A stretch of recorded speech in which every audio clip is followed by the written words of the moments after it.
Welcome to another exciting Real Interview on Real Nerds Podcast. We are sitting down with Glenn, who made Midget Zombie Takeover. Listen to an independent filmmaker make a film on a micro budget and have fun doing it. And listen to us interview him.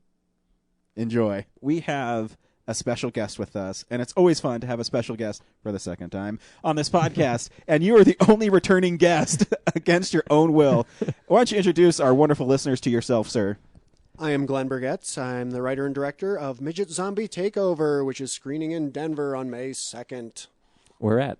At the Oriental Theater, starting at 7 p.m. Excellent. That's a great theater. That is a really cool theater. So, Glenn, you're a filmmaker, and why don't you tell us a little about your journey to become a filmmaker, what got you interested into making films, and eventually led you to Zombie Midget Takeover? Yeah, I always just wanted to be a writer, had no desire to make films, and I'd written over a dozen scripts, and I couldn't get anyone in L.A. to look at them, let alone turn them down.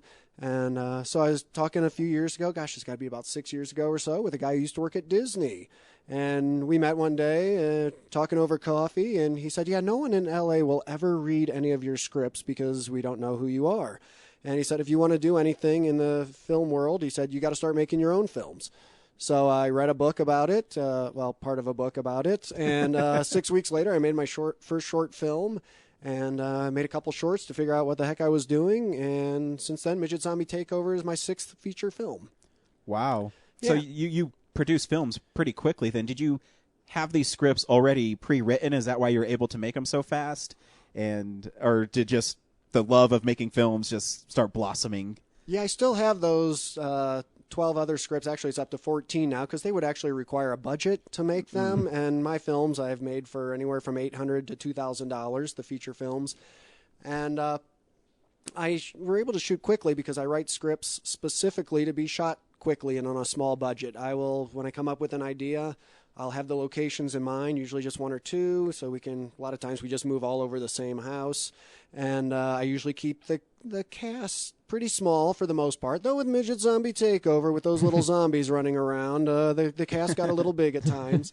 Pun intended. Well, it was literally small. But yeah, I typically write the scripts to be made, shot very quickly, few locations, few cast members, and that keeps costs down and keeps the shoot going quickly.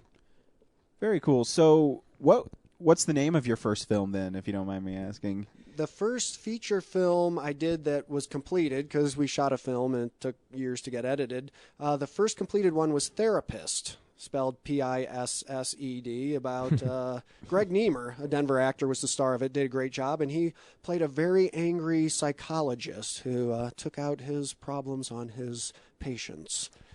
So what would you say your influence as a filmmaker is? Do you gravitate towards somebody and you try to emulate them, or do you have your own style? I am completely unique. No, I don't. For the most part, I've just loved comedies. You put Leslie Nielsen in a film, I'm watching it. Steve Martin, John Candy, and I do mostly comedies. We've done a couple psychological thrillers as well, but for the most part, I typically have Leslie Nielsen, John Candy, Steve Martin floating around in my head, like, what would they do in this situation, if they were in the film? And I would have to say that's probably my biggest influence when I'm writing a script or directing a film. Very cool. So then what led you to making a horror movie then? I guess it's a horror comedy. Is it just because you liked the idea of making a zombie comedy, or it just came to you one day and that's what you wanted to do? Well, no, it's because I'm an idiot. Why we made Midget Zombie Takeover, because years ago, it's got to be about 3 years ago, maybe even a little more now, the CEO at a distribution company, I was talking with him on the phone one day about one of my other films, and they were representing it but having trouble selling it. And he said, if you ever make a film with zombies in it, I can sell it. Or if you ever make a film with women in bikinis in it, I can sell it. And, I'm an idiot, so it took me 3 years to figure out, wait, I can combine those two things. Let's have a hot tub party with women in bikinis, have zombies attack. And but then I kept thinking, gosh, I need to put a little different spin on it. And I was talking with my niece, Christine, one day, and she said, well, why don't you put midgets in there? Make the zombies midgets. I kind of like that idea, and thus was born Midget Zombie Takeover. Though I must say, at first it was Little Zombie Takeover until the shoot. Our shooting title was Little Zombie Takeover, but the little people on set who played the zombies, they demanded we call it Midget Zombie Takeover because they said, hey, we're midgets and we're proud of it. That's very cool because, when you hear that title right away, we're in such a PC world, you're saying, whoa, midget in the title, that has to be a horrible idea. And it's going to be, so that's really cool that you got the idea from the little people that worked on the film for you. Is there a specific person who came up and said, hey, this is the wrong title, it should be Midget? We have been banned from one theater that had booked us initially when the title... We weren't finished shooting the film yet, and we were still going by Little Zombie Takeover. And they had shown 2 of my previous films, The Worst Movie Ever and To Die Is Hard, at this theater. And they said, yes, when this film's done, we're going to show it. And then when I said, okay, here's Midget Zombie Takeover, they said, yeah, we're not showing that. That is too offensive. So okay, sorry. And they have not shown us. Well, we've been banned. Comedy's supposed to push boundaries. It is. It's supposed to totally push boundaries. So... how long did it take you to make this movie? Was it a long process? How did you get actors to be in the movie? Because to me, it sounds like it'd be hard to cast enough little people to be the zombies in it. Was that a hard process, or was it seamless and it was sunny and rosy? Anything but seamless. We shot most of the film in Fort Wayne, Indiana last summer, and there are not a whole lot of little people who are actors and actresses in Northeast Indiana. So our main kind of king zombie was Travis Green, he actually lives north of Milwaukee, and he's in Dead Man's Carnival out of Milwaukee. And so Travis had to come down from Wisconsin to be our king zombie. We got some other shorter people to play the other zombies from Northeast Indiana, Northwest Ohio. And the film shoot itself was very quick. We shot the film over the course of 4 days, but putting everything together was a challenge because all my previous films I'd shot in Denver. Very easy to find, very talented cast and crew members, get everyone together quickly, get a film shot. I ended up, I got a couple people from Fort Wayne, but I ended up having to expand my reach. We got Travis in from Wisconsin, Dennis Parent, our awesome makeup guy who did all the zombie makeup. He came down from Michigan. Most of the cast and crews from Chicago. We also got some people from Western Indiana, a bunch of people from Northwest Ohio. The crazy guy in the film, Jonathan Hodges, who was awesome. He came over from Northwest Ohio to be in the film. So it took a little while to get the cast and crew together, but once we settled on a date, got everyone in there, boom, boom, we barreled through 2 weekends of shooting, and the film was done. So do you have a table read or a rehearsal, or do you send people the script and say, hey, know your lines because we only have 4 days to shoot this, so I expect you to know your stuff and be ready to go? Yeah, you nailed it. I've never had a rehearsal. I've had a few reads before my films. With this one, I didn't even get to do auditions in person for the most part, getting people from all over the Midwest, basically, 5 states people were involved in or from. So, yeah, people would send me a video audition, oftentimes just taken with their cell phone, and they'd email it to me. A couple of the people, Jewel Kurtz, who plays one of the midget zombies, and Jonathan Hodges, who I mentioned, I'd seen them do some theatrical work before, so I just said, hey, do you want to roll? They said yes. I'm like, okay, you're good. You're ready to go. And we got most of the cast and crew together at the house where we shot. I was renting a house last summer there in Fort Wayne, and we brought everyone in on Friday night. Everyone drove in, and most of them were there Friday night. We did a quick read-through, couple questions were answered and things, and we started shooting first thing Saturday morning, and it worked out great. Everyone stayed at the house. I didn't have money for hotel rooms for anyone, so everyone just stayed at the house. We turned it into summer camp, and I found out later, we would shoot till 10 or 11 at night, and I'd run up to my bedroom, close the door, turn the air conditioner on so things were quiet other than the air conditioner, and I'd try to get about 6 hours sleep before getting up to shoot the next day, and I'd get up and start trying to rouse people, and it took a little effort to get people up, and I eventually found out that basically everyone else was staying up till 3:30, 4 in the morning, partying, talking, carrying on, having a good time, summer camp. And so yeah, we'd finally get going about 8 or 9 in the morning, and shoot for the next 14 hours or so, and do it again the next day. So you shot the movie for only $2,000. Is it hard to find actors that are willing to be in a movie basically for the love of it, because obviously you can't offer them a lot of money, and also with the crew too, you have to find people that are really hungry to make a name for themselves more so than the money? Yeah, absolutely. I can typically afford to pay people basically gas and food money. Mm-hmm. I keep them fed during the shoot, make sure they have money to pay their gas to fill up their tank. And every now and then, if I have a really small cast, I can give them an extra $100 or so. But with $2,000 and the bigger cast, yeah, it was basically gas money, a little food money. With the crew members, typically a little bit more. People who, I guess in independent films, typically you're used to hearing about the star of the film getting $5 or $10 or $20 million. At least in my small budget independent film world, it's the editor who typically gets the most, because the editor has to put the most time in. The DP might get a little extra for the extra time they have to put in, because the crew members, they are there every second of the day. When we're shooting, whereas the cast members, they can come and go, relax, get in the hot tub, and get something to eat and all when they're not going to be on set for a couple hours. So in a zombie movie though too, you need makeup. Was the makeup a challenge to do under your budget, or was it something that was because you had a makeup artist on there? Did he bring his own makeup and you didn't have to worry about super gruesome gags or anything like that? Yeah, we didn't have any of the heads exploding or anything like that, where they take a bullet in the head and the brains go flying. We didn't have the budget for that. We actually spent about $100 on makeup, and Dennis did a fantastic job making the zombies look good. We've even had a number of the critics who have reviewed the film comment that the makeup looks really good for a small budget film.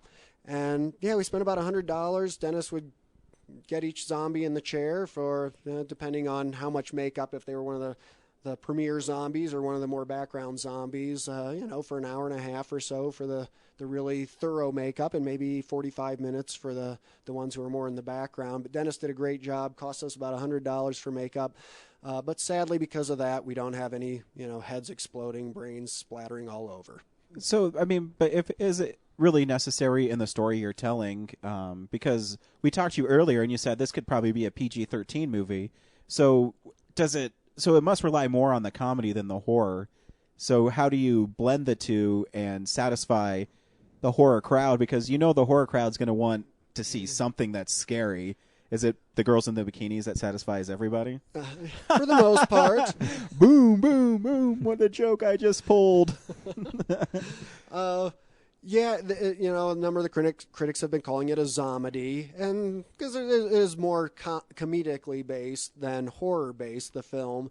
And but we do have a couple, good scares. Again, it's not blood everywhere. We do have a little bit of blood here and there, and but we tried to take maybe at times a fresher approach with the zombies. In one instance, Travis has just picked off one of the bikini-clad women, and typically we're not used to zombies having any sexual emotions or feelings, but Travis, the zombie, let's just say he gets a little frisky while feasting on a dead bikini-clad woman.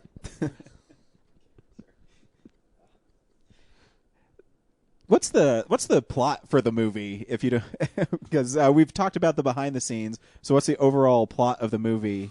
Yeah, it's pretty simple. Some college kids decide to get together for a hot tub party. They're having their fun, and suddenly a whole bunch of little zombies who are hungry for flesh, human flesh, invade the party. And the college kids have to try to fight off the zombies and see if they can survive. And hopefully the one fun little twist is all the kids are supposed to be the cool kids. They like each other. But Billy, played by Matt Goosehurst, he's the outcast. He's a big lad, and they make fun of him. But at the end, will it be Billy who saves the day? Does your does your film explain where the zombies come from, or is it just like they kind of just happen to be there? They just appear, and we're saving that for hopefully Midget Zombie Takeover 2. And we've already had a number of people say, you got to do a sequel. And Mr. Lobo, the host of Cinema Insomnia, he saw the film when we had our world premiere in Virginia in February. And he loved it, and he said he wants to be in the sequel. And he said he would love to be the doctor who figures out why these little people are turning into zombies. And I said, well, Mr. Lobo, if you're going to be in the film, I got to kill you off. Is that okay? He said, you better bloody kill me off. So that's where we will explain maybe why these little people are turning into zombies. And that's okay, too, because Night of the Living Dead, they never explained where the zombies came from. They just started attacking. They did kind of in the background, so it's more scary when you don't know what's happening. Oh, yeah, it's like with Halloween, with Michael Myers. He's just killing for the sake of killing in the first one. I didn't like how, in the, what episode, I guess 4, the fourth one, and they start explaining why he's doing the killing and this and that. Like, hey, just let him kill. That's scarier. He doesn't need a motive. He just wants to kill. That's all right with me. So it's a true independent film because you're touring this all over the place. What's the process for your film being shown at theaters? Because you're doing really an old style where they don't really do it anymore, where you take it to them and say, hey, this is my film, will you please show it? And you're not only in Denver, you're going to Kansas City and a bunch of other places. What's the process like for that, and how do you make contact for any aspiring filmmakers out there? How do you make contact with theaters for them to show your film? Yeah, a couple years ago when we had To Die Is Hard completed, my feature film from 2010, we screened it some. It was getting a great response. It lampoons Die Hard. I was going to say, that sounds like Die Hard 6. Yeah, and we lampoon action films and Die Hard in particular. And we're getting a great response to it. So I just looked up every independent theater I could find in the country. It's truly independent. A lot of theaters are owned by Landmark, and you have to go through corporate offices there and all, and they don't want to pay attention to anyone like me. I don't blame them. And but I found that over 100 truly independent theaters that it's just some guy or some lady who owns this theater and they like to show films. And I started contacting them about To Die Is Hard, and probably about it was 25 of them or so said, yeah, we'll take a look at it. And we ended up getting it in 4 of those theaters.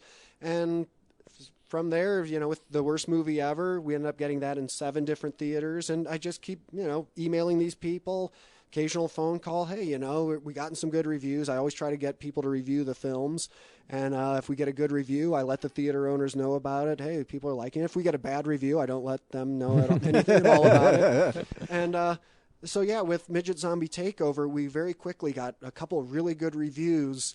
And so I hit these theaters up right away. Hey, this is what Creepshow Radio said about us, and the Zombie Media Database and Examiner.com. And they're more apt to give the film a look. And so, yeah, they looked it over, and a lot of them are saying, well, yeah, we'll bring it in for a late night screening, late Friday night, late Saturday night or something. And but, we're coming up in Phoenix, May 3rd and 4th, actually in Tempe, Arizona, at the Valley Art Theater. They're showing us prime time, Friday and Saturday night. And they had actually talked about possibly showing us for a week. So if we do well enough there, they might bring us back for a 1-week run. But it's basically just being tenacious without being, annoying, and just letting these theaters know, hey, we got another good review. Hey, we had good box office at this theater. Maybe we'll have good box office at your theater as well. Why don't you give us a shot? And while, 90% of them, never respond to the email or just completely ignore me, the 10%, end up responding, get a little relationship going, and eventually sometimes I'll show the film.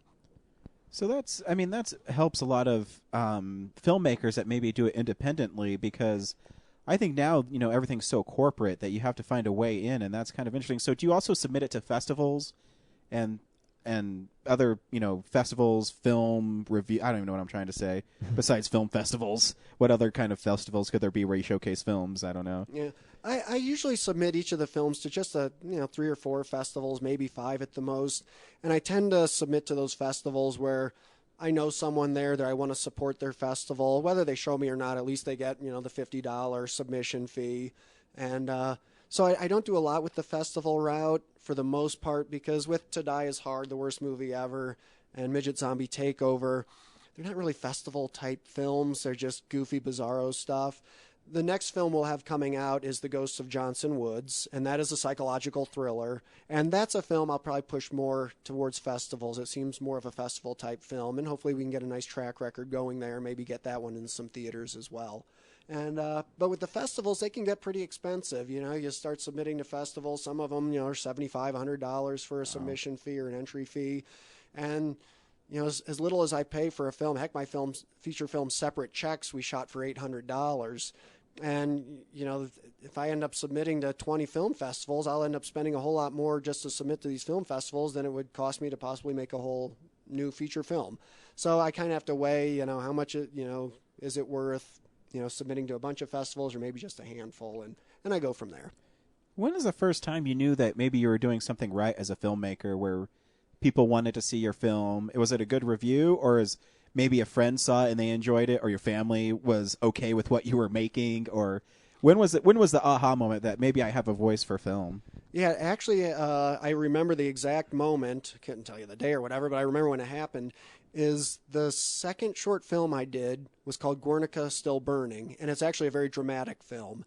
And it's almost an experimental film, kind of stream of consciousness. And it follows one man's, spiritual journeys. He's trying to figure out who he is, what he believes. And it's a 22-minute short film. And there are really only two cast members. There are two cast members in it. And then the crew was just two people, me and Alan Day Green, who shot and edited it. And as we were shooting it, I thought this could be pretty good. And when Alan got the edit together and showed me the finished edit for the first time, I remember thinking, my gosh, I actually know how to make a film. This is pretty good. And that was when I thought, yeah, I'm going to keep doing this. I'm not only having fun doing it, but I think I have a little bit of a clue as to what I'm doing. And I'm certainly learning things all the time. And I certainly take missteps, as all filmmakers do, as all actors and actresses do, and, saying, oh, I want to be in that film. And it turns out to be a complete dud. But it's been basically nothing but a great process. And Guernica Still Burning was the film that, told me that I might know what I'm doing a little bit. Very cool. So, and also, too, just by listening to you, sounds like you don't really have a genre that you latch on to. Is it because you like to challenge yourself with new genres, or is it just you have ideas and you want to make them? Yeah, it's mostly the ideas thing. Comedy's my favorite, and we've mostly done comedies, but I also love horror films. Because the great thing with horror films are when they're really good, and when they're really bad, they're really good. Because the bad horror films are sometimes the best ones, but yeah, we've done a little bit of drama. Evil Intent is a psychological thriller we did a couple years ago that we have a distribution deal for. It's gotten some small VOD deals and things. And, that was great to shoot that film. And, like I mentioned earlier with The Ghosts of Johnson Woods, that was really fun and interesting to make that, to do something a little different. And so basically whatever idea comes to mind, if I get an idea, think about it for a few days, a week, 2 weeks, and I think, well, maybe I can put a script together around that we could afford to shoot, I'll go ahead and write the script and start putting a cast and crew together. So do you write a script based on the constraints you're going to have with a budget, or do you write a script and then adjust it to the budget that you have for the film?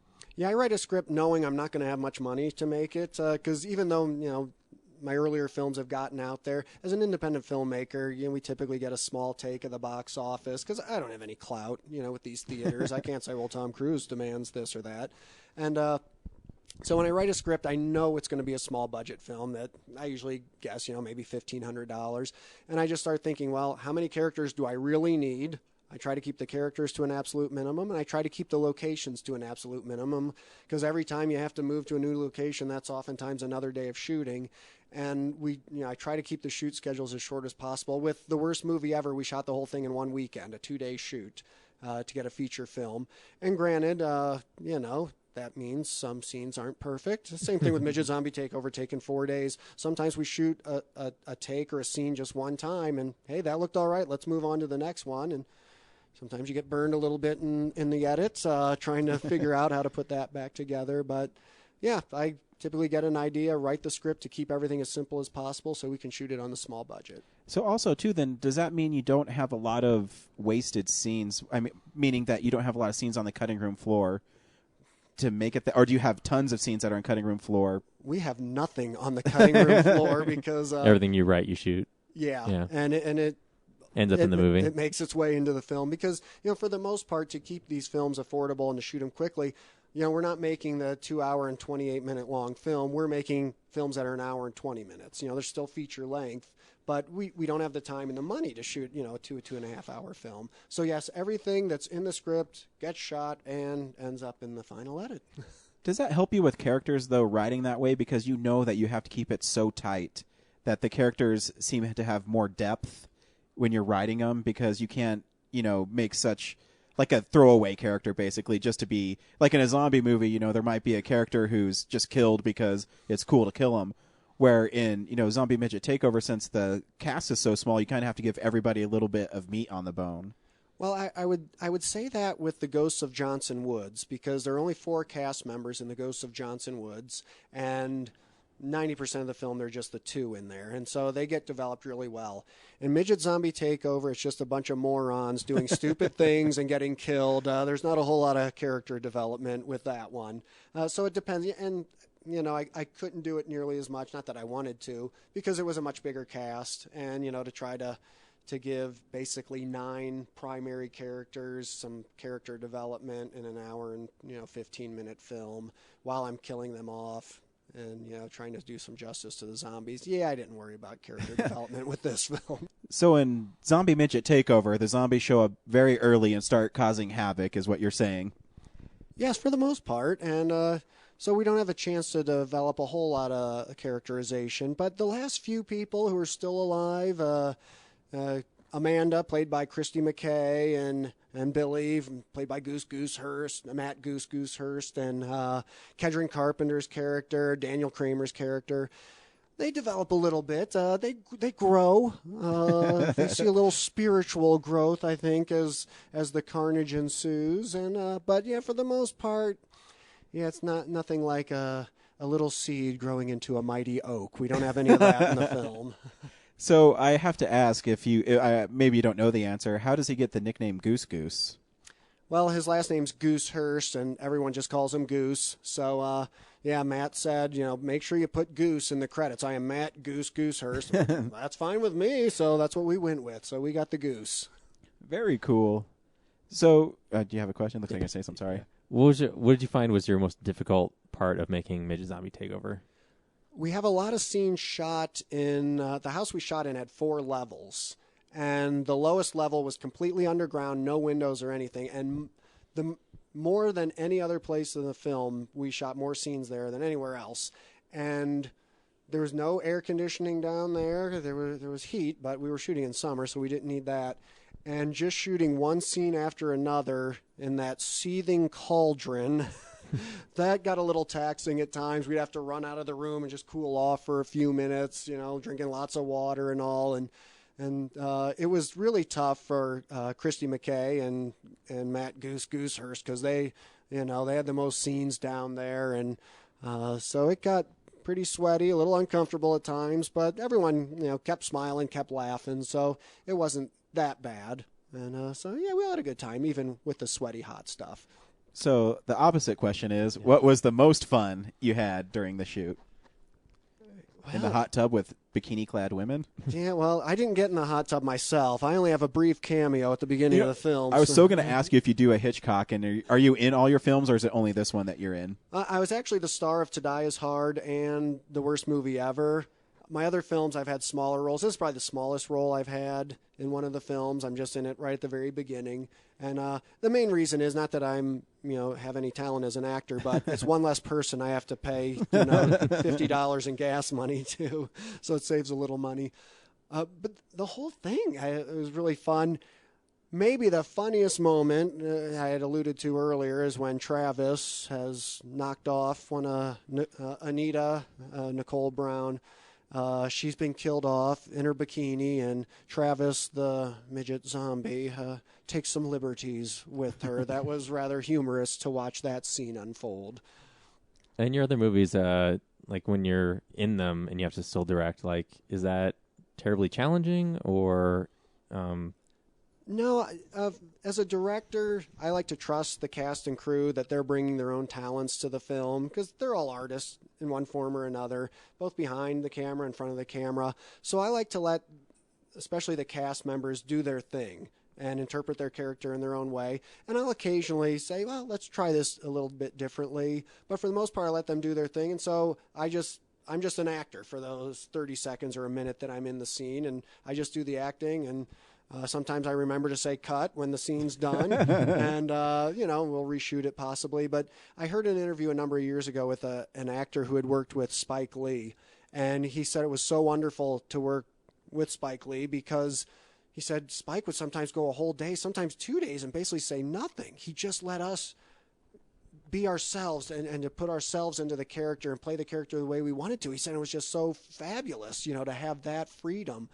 with a role. And so I've always tried to keep that in mind, that, let's give these people some credit, and let's let them bring their own interpretation to the role. With Midget Zombie Takeover, I maybe did a little more directing just because over half the cast members had never been in any sort of film at all before, even, a 2-minute short. And so at times I had to coach them along a little more.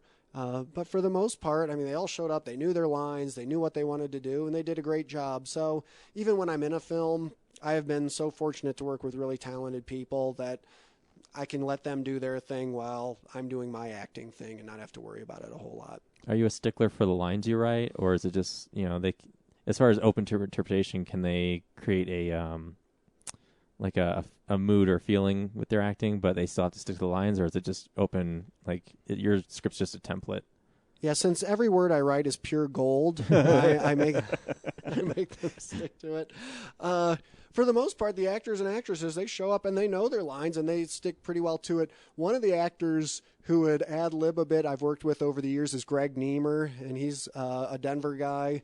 And Greg would get a little funky with the lines sometimes. And sometimes, we had to reshoot the scene, but there were quite a few times, especially in To Die Is Hard and Separate Checks. He played prominent roles in both of those films. He came up with some stuff that was really good that we left in the film. That happened on a film me and him shot, and it's my favorite brag moment that we were shooting this scene, and Nope. This isn't about us. Yeah. Anyways, I just want to prove that, sometimes actors are right and directors aren't. I had a question. I forgot it.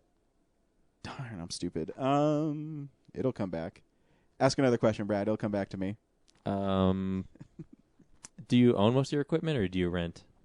I do own a boom microphone, or I guess the microphone, and we duct tape it to a 3-wood golf club, and that's what we use for a lot of my films for the sound.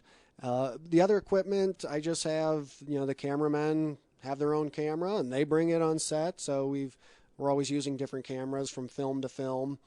And Orion Metzger was the director of photography for Midget Zombie Takeover. And I hadn't worked with Orion before. He came in from Chicago, and he showed up with this little tiny, Canon DSLR, something like this little tiny camera. I'm like, oh my gosh, how are we going to shoot a feature film on that? Worked beautifully. And so, yeah, he had his own camera. I've worked with Eric Lassie, who's the editor of Midget Zombie Takeover. He was the director of photography for The Worst Movie Ever. He had his own camera. Alan Day Green has shot some films for me. He had his own equipment. Nick Falls, the director of photography for Therapist, he had his own camera. So I own a microphone. That's what I own. So See, I knew my question would come back to me. So because you worked with so many people that have never been in a film before, did you shoot the film in order, or did you shoot it out of order? And was it hard for people who haven't been in film before to get in character in specific scenes if they were shot out of order? Yeah, we were absolutely out of order. We basically shoot by location. We had a bunch of scenes, on the hot tub. We'll shoot all those at once, or on the deck by the hot tub, get all those shot. And then we got these 3 scenes that take place in the kitchen. Let's shoot the kitchen scenes. Whoever's in them, come on over. Or when we were shooting in the family room. So we mostly moved from location to location. The one exception with that would be the zombies were only on set for 1 day with Midget Zombie Takeover. So we had to save, and that was the last day of the shoot. And we had to save all the zombie scenes, obviously, for that last day of the shoot. And so therefore we were just running all over basically the house and yard where we shot, getting those scenes taken care of. But for the most part, I group it on location, especially in this case because everyone was just staying at the house. And if we're doing a shoot for like the worst movie ever, it's somewhat on location, but then I also try to group the cast members so they only have to be on set for like 2 to 4 hours each, because it gets really boring as a cast member if you're on set for 8 or 10 hours and you shoot one scene at 9 in the morning, then you got to wait till 4 in the afternoon to your next scene. So sometimes I will group a particular actor or actress's scenes together so they can get in and out quickly, so they don't have to waste a whole day just sitting around with nothing to do. Very cool. So where else is Midget Zombie Takeover playing at? Yeah, we've already screened in the Washington, D.C. area, L.A., San Antonio, Fort Collins, Colorado. We have dates coming up this weekend, which I don't know if we'll be on air yet by then, but we will. Yeah, we will. It's going up tonight, Brad. Okay, Sunday, April 21st at noon in Kansas City at the Screenland Crossroads Theater. Then we have a date May 2nd in Denver at the Oriental Theater. Then we have May 3rd and 4th at the Valley Art Theater in Tempe, Arizona. And we've also been booked into Cinema 21 in Portland, Oregon. We don't have a date set for that yet. And we've also been booked into the Roxy Theater in London, England. And we haven't set dates yet for that. They're one of the theaters actually talking about possibly a 1-week run, because we've been getting quite a bit of attention from England. Apparently they are gung-ho for zombies and bad films. And so, yeah, we've gotten a lot of requests for reviews, for magazine interviews, website interviews, and we're hoping maybe we can parlay that into a 1-week run in London. So all the places you've shown your movie so far, what audience had the best reaction to your film? Well, when we had the world premiere at the Alamo Draft House in Winchester, Virginia, outside D.C., it was part of the Zombie TV Freakend Festival, and a lot of people were there, and it was raucous, and the crowd just went nuts. It was probably the biggest crowd we've had so far, and they just went crazy over the film. The theater owner, Steve Narangis, told me even before the film was over, he came up to me in the theater, he said, "I have never heard this much laughing at a film in all my years of owning a theater." And so that was probably the best reaction because of the combination of how much they loved it and how big the crowd was. We had a sellout. I attended the screening in L.A., and while it wasn't a sellout, we still had a good crowd in there, and they really liked the film.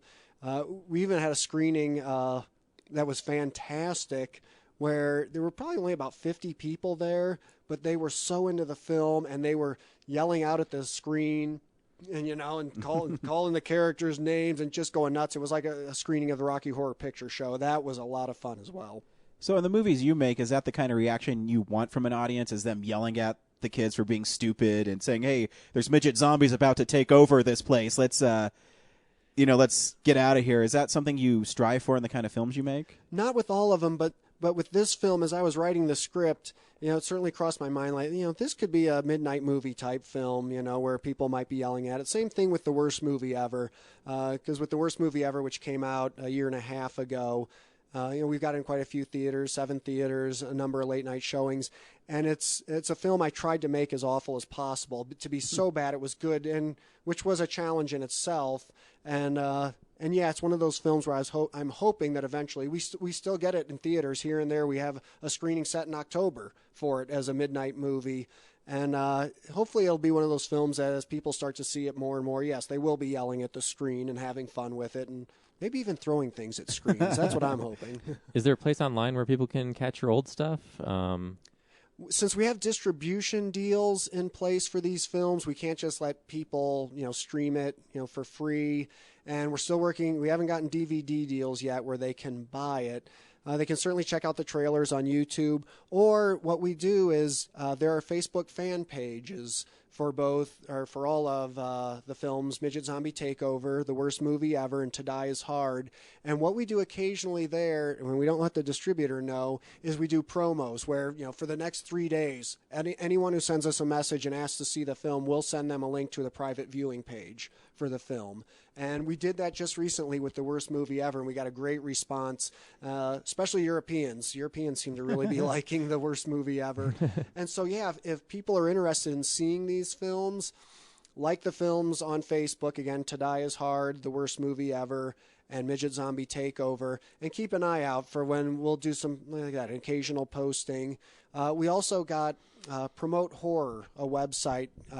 I've been going back and forth with them for a couple days. We're going to be doing a promotion with them of some sort for Midget Zombie Takeover, and the promotion we might be doing is, the first 5 or 10 people each day for, say, a week who get on Facebook and send us a message, say, I want to see this film. We'll send them for free a link to the private viewing page for the film. So, yeah, most of the distribution deals we have so far are smaller VOD deals. We have one with us for some of our films with a Spanish language station that's showing occasional English language films, and I don't even know where the station is. I just know the distributor said, we'll have a few bucks coming in from them eventually.